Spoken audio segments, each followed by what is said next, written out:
2016 and 2017 will go down as two of Montana's worst winters in recent history. As a predator hunter, I look forward to those cold, frosty, and sometimes bitter mornings sitting on a stand as the sun rises to the howls of coyotes. Snow depths of 24 inches or more have made it tough on the trapper and fur chasers the past several seasons. So with the much anticipated break from snowfall this year, my hopes are high for a great winter of calling. The forecast for this trip was for little wind with the possibility of a few snow showers, so we headed out for a 5-day hunt.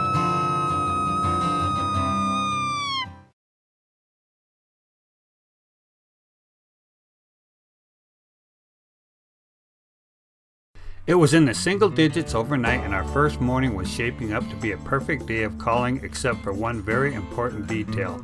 You need coyotes to respond, and so far all we had was blank sets. It's mid-afternoon, and finally, as we're getting up from a 30-minute set, we catch movement 500 yards away in the sagebrush and work this very cautious coyote in a little closer.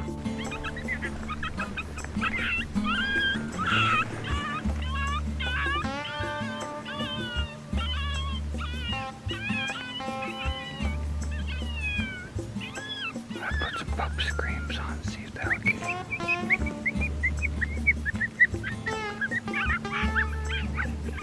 While sitting on the previous set, aerial hunters and a super cub had just flown over us on the deck in search for coyotes and pre-scouting for a lion hunt the next day.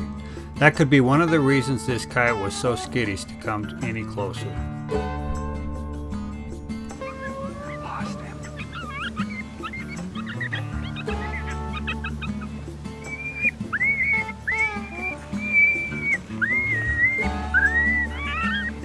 I got him.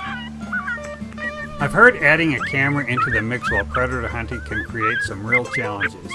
This is my second attempt to film our hunts, and I'm quickly finding out it's not as easy as it looks. I took my eye off the camera for a split second, and of course this coyote decides to move.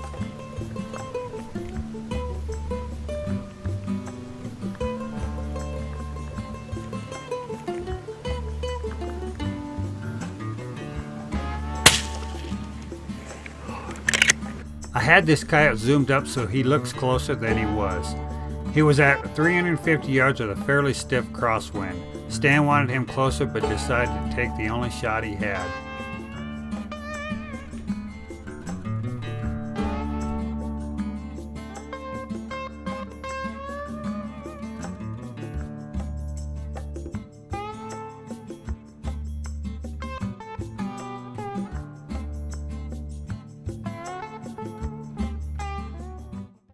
We sat down in this spot. Pretty good draw. We've killed a couple here before, but anyway, after about probably close to half an hour, we finally saw movement and had one coming down below, but he got within about 300 yards, and that was about as close as he was going to come. Tried to set up here as good as we could, but he may have picked us out, I don't know, but snow is pretty deep, so I don't think they're traveling a long ways. But we got a whack at him, didn't get him, but that's the way it goes.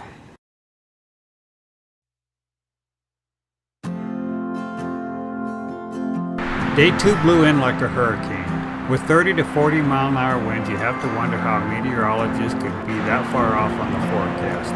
As if the wind wasn't bad enough, we got 2 more inches of snow. Then add warm temps, which made it even harder to get around in the wet, slick, and drifting snow. We're not quitters, so we decided to make the best of the situation.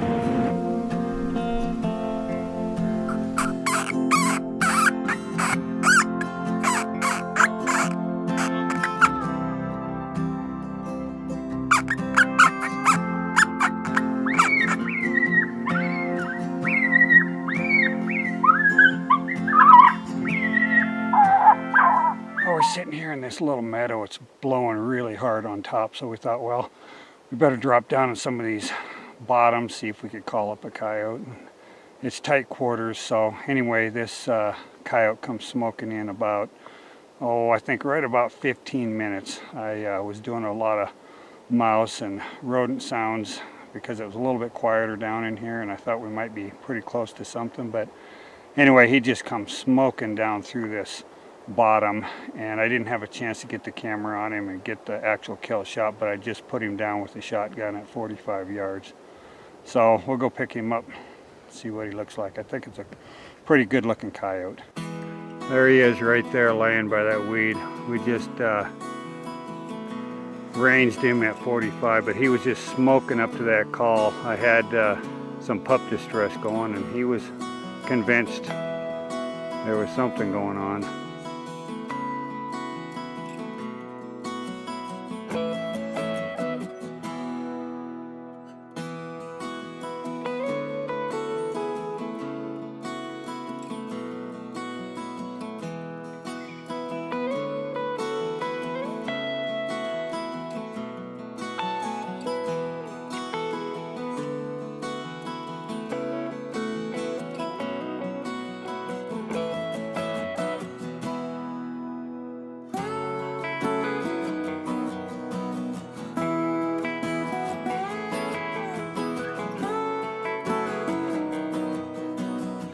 Stephen and I are out this morning, and we actually got out late. We decided to eat a little breakfast this morning, come out here, and the wind was blowing pretty good, but we decided we'd rather be out hunting today. And so first set of the day, we called this big female up and got her killed. Stephen actually killed her with a shotgun. She ran through this little meadow and ran right up here, and he killed her with the shotgun at about 45 yards, so it was a nice shot.